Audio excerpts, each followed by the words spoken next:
रोमांच और रहस्य। अभी भी दोस्त। वो जल्दी से बिस्तर से उठकर सीधा बैठ गया और बाहर अंधेरे में देखते हुए सुनने लगा। कुछ सेकंड बाद उसने अपना सर इनकार में हिला दिया और फिर से पीछे लेटने लगा, लेकिन ठक ठक की आवाज़ फिर से आने लगी। उसने अपनी चादर उतारकर फेंक दी और इधर उधर बत्तियां जलाने लगा। ठक ठक की आवाज़ बढ़ती जा रही थी। दूर कहीं से हवा की और सायरन की आवाज़ आ रही थी। उसने दरवाजे के छेद में आंख लगाकर बाहर देखना चाहा। वो तुरंत पीछे हट गया क्योंकि ठक ठक की आवाज़ के साथ दरवाज़ा हिलने लगा। छेद में से एक बार फिर देखने के बाद रुक गया और एक गहरी सांस लेने के लिए उसने अलार्म बंद कर दिया और फिर दरवाज़ा खोल दिया। दरवाज़ा धीरे से खुला और एक छोटे कद का आदमी कमरे में आ गया। उसने अपने सर पर से टोपी हटाई तो उसकी छोटी छोटी काली आंखें दिखी। उसने अपनी बरसाती उतारकर एक तरफ करके झाड़ दी। टॉमी, तुम यहाँ क्या कर रहे हो? टॉमी ने पूछा। क्या एक दोस्त अपने दोस्त को मिलने भी नहीं आ सकता है? आधी रात के समय? हाँ रेहान, मैं बाहर पास ही था, इसलिए यहाँ आने का विचार आया। तुम भी तो रातों को उल्लुओं की तरह जागा करते थे रेहान, भूल गए क्या? टॉमी ने कहा।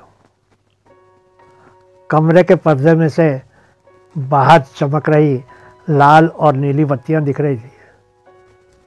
टॉमी आंखें झपकाने लगा। रेहान ने कहा, कॉफ़ी पियोगे? सच में? क्यों नहीं, अब तो मेरी भी नींद टूट गई है, रेहान ने कहा। शुक्रिया दोस्त, टॉमी ने कहा। जैसे ही रेहान मुड़कर अंदर जाने लगा, टॉम ने अपनी जैकेट में से एक छोटा सा पैकेट निकालकर अपनी जीन्स के जेब में रख दिया और फिर जैकेट को दरवाजे के पास लटका दिया।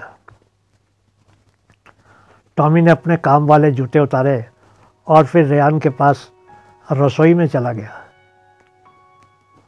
वो एक स्टूल पर बैठ गया। रेहान कॉफ़ी मशीन पर कॉफ़ी बनाने लगा, लेकिन दोनों के बीच शांति ही रही। कुछ देर के बाद उसने 2 कप कॉफ़ी तैयार की और एक टॉमी को दे दिया। रेहान ने पूछा, तो क्या नया ताज़ा खबर है तुम्हारी? टॉमी ने कॉफ़ी का एक कप लेकर एक घूंट भर लिया, लेकिन कहा कुछ नहीं। उसने कप नीचे रख दिया। रेहान ने भी अपने कप से एक घूंट भर लिया। टॉमी ने कहा, कुछ खास नहीं। तुम आजकल क्यों नहीं आते हो रेहान? तुम जानते हो क्यों नहीं आता, रेहान ने कहा। हाँ, लेकिन पहले तो तुम बहुत मिला करते थे, लेकिन जब से तुम यहाँ आए हो तुम्हारे पास नौकरी है और अब तुमने मिलना जुलना भी छोड़ दिया है हम सब से। सब सोचने लगे हैं कि तुम उन सब से ऊपर हो अब, टॉमी ने कहा। रेहान ने एक घूंट और लिया। टॉमी ने कहा, अच्छा रेहान, क्या तुम हम सबसे बहुत ऊपर हो या बहुत बेहतर हो? छोड़ो भी टॉमी, क्या बात कर रहे हो? मेरी जगह तुम होते तो तुम भी वही करते जो मैंने किया है, लेकिन मुझे तो मौका ही नहीं मिला। तभी बाहर से सायरन की और भी आवाज़ें आने लगी। कुछ बात है टॉमी? क्या? मुझे मूर्ख नहीं बना सकते हो? तुम यहाँ क्यों आए हो? मैंने कहा ना कि मिलने को दिल चाहा और मैं था भी यहीं पास में। तुम 1 वर्ष से तो मुझसे मिलने नहीं आए और आज इस तरह आधी रात को आ गए हो।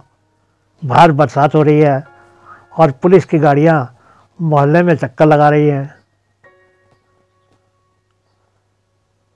टॉमी ने कुछ सोचकर कहा, मैं कुछ दिनों से उस समय के बारे में सोच रहा हूँ जब हम बच्चे थे। हाँ तो क्या, हम कितना हल्ला गुल्ला किया करते थे। रेहान ने जवाब नहीं दिया। टॉमी ने एक बार फिर रेहान को देखा। मैं मिस मार्गरेट के बारे में भी सोच रहा हूँ। रेहान के होंठ सफ़ेद हो गए और उसने अपनी मुट्ठियाँ भींच ली। तुम ये सब पहले की बातें क्यों कर रहे हो आज टॉमी? टॉमी ने कंधे उचकाकर कहा, मैं तो बस सोच रहा था कि मैं कैसे हमेशा तुम्हारा साथ दिया करता था।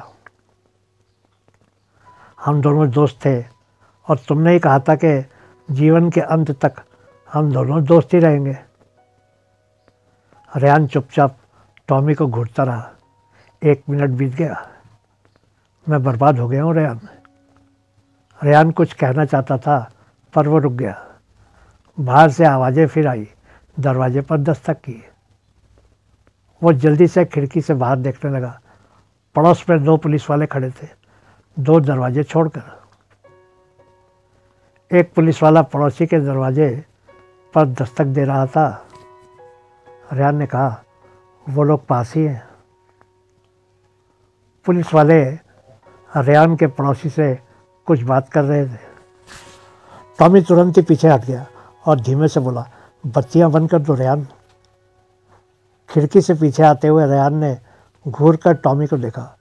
टॉमी बत्ती बंद करने जाने ही वाला था कि रेहान ने उसको उसके कॉलर से पकड़कर रोक लिया। रेहान ने कहा, मूर्ख, बत्ती तो उन्होंने अब तक देख ही ली होगी। अगर अब बत्ती बंद की तो उनको ज़रूर शंका हो जाएगी।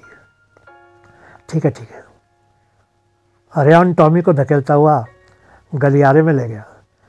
पीछे के बाथरूम में आओ। वो अंधेरे बाथरूम में घुस गए। अब बताओ टॉमी।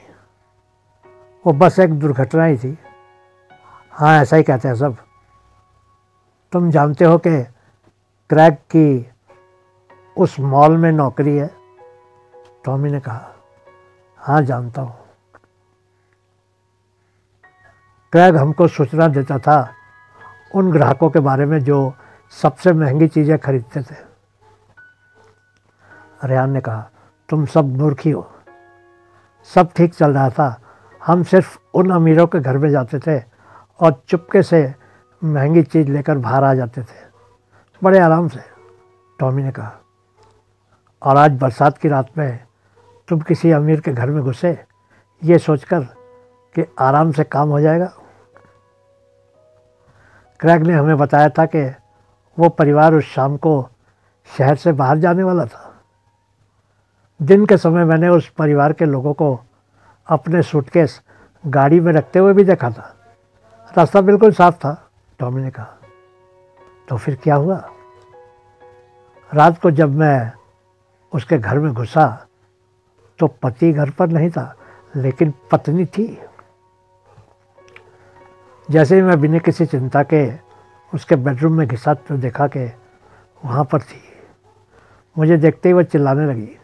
टॉमी ने कहा, वो तुमको देखकर चिल्लाई? रेहान, वो एक गलती थी। उसने तुरंत ही एक बंदूक निकाल ली और मुझ पर एक गोली चला दी।